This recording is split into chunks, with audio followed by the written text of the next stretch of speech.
Anggraini, mengajar bahasa Inggris di SMA Negeri 13 Palembang.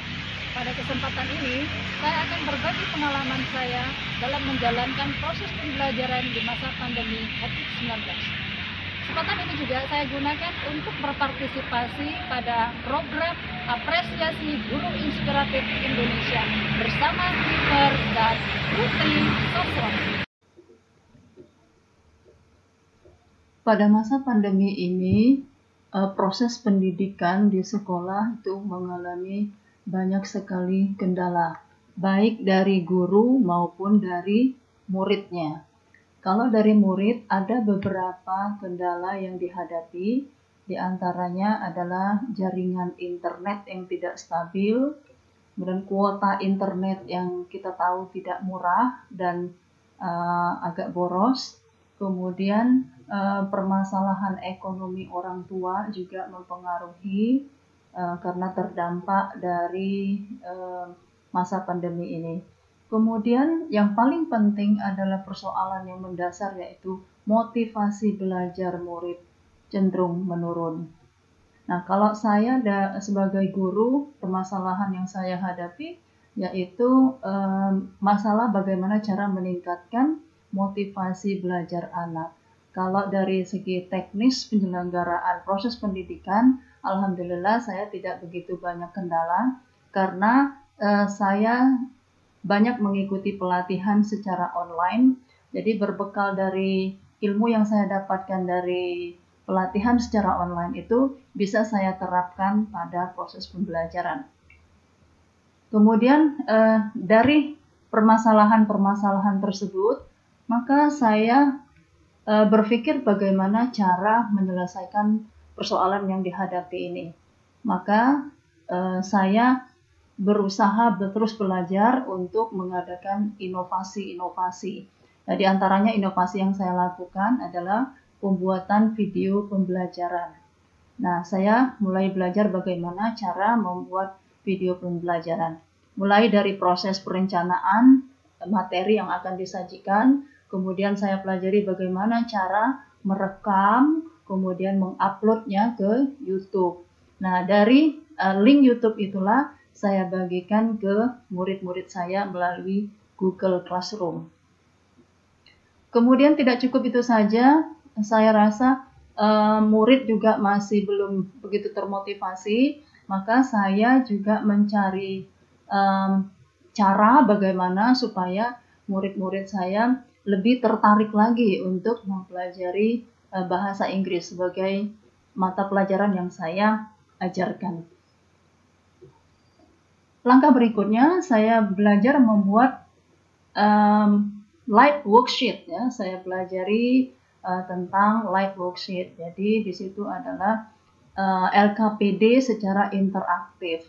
Saya memilih materi yang disesuaikan dengan pokok bahasan yang saya ajarkan. Dan anak-anak lumayan tertarik dengan live worksheet ini. Kemudian saya mengadakan semacam survei kepada anak-anak apa yang menjadi kendala mereka dalam mengikuti pembelajaran jarak jauh ini. Dan kemudian saya juga membuat sebuah jurnal kebersamaan dalam keluarga. Jadi anak-anak saya tugaskan untuk berkumpul bersama orang tua ataupun wali atau anggota keluarga di rumah selama 30 menit sampai 1 jam. Itu dilakukan setiap hari selama 12 hari. Selama 12 hari dengan harapan untuk menjalin hubungan yang erat antara orang tua dan anak. Dan harapan saya adalah dengan melakukan hal itu, anak-anak lebih dekat dengan orang tua, kemudian orang tua bisa memotivasi anak, sehingga motivasinya bisa meningkat. Lalu berikutnya saya juga mencoba menggali informasi dari hasil jurnal tersebut.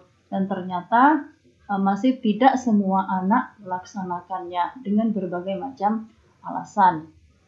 Ada yang orang tuanya terlalu sibuk dengan urusannya, kemudian ada juga yang orang tuanya jauh, ada juga yang sudah tidak punya anggota keluarga, dia hidup sendiri atau bersama anggota keluarga yang jauh. Kemudian saya juga mengadakan inovasi bagaimana cara membuat pembelajaran itu lebih menarik. Maka saya belajar membuat media pembelajaran interaktif. Nah, dari media pembelajaran interaktif inilah saya dapatkan bahwa anak-anak menyukai atau senang dengan media pembelajaran yang saya buat. Karena di dalam satu slide saya buat banyak informasi yang mereka dapatkan. Seperti contoh berikut ini. Nah, ini adalah media interaktif yang saya gunakan.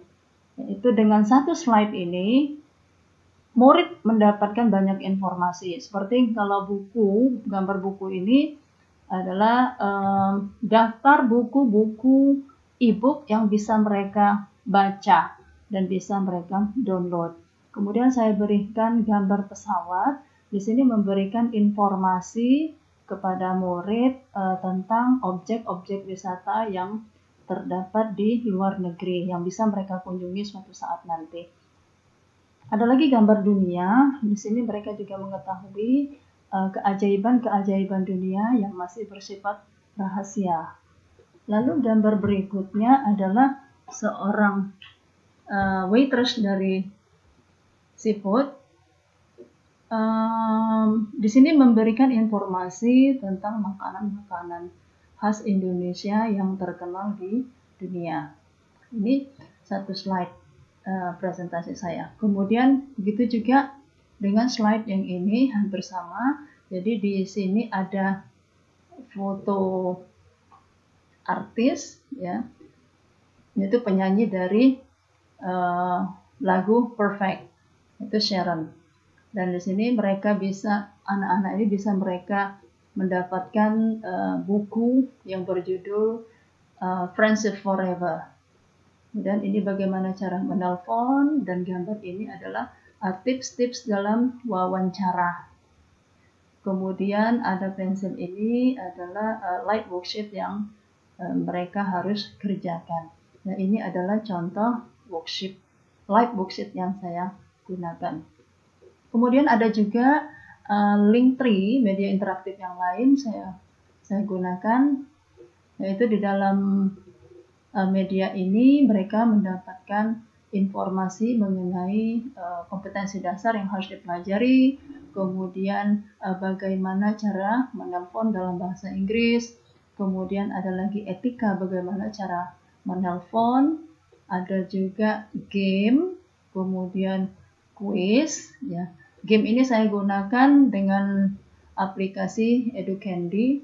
Kemudian quiz ini saya gunakan quiz interaktif. Ya, lalu ada juga song, ya, nyanyian.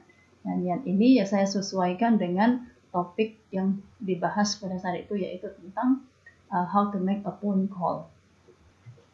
Nah, dari pendapat siswa di sini ada 3 contoh pendapat siswa mengenai penggunaan dari media interaktif ini. Dan mereka menyatakan senang, menarik, dan ini merupakan hal baru bagi mereka. Kemudian dari dampak dari penggunaan media interaktif ini, murid-murid merasa termotivasi dan merasa senang untuk mempelajari bahasa Inggris. Nah, ini merupakan inovasi yang saya lakukan dengan harapan dapat meningkatkan motivasi belajar siswa. Demikianlah yang dapat saya sampaikan. Terima kasih. Assalamualaikum warahmatullahi wabarakatuh.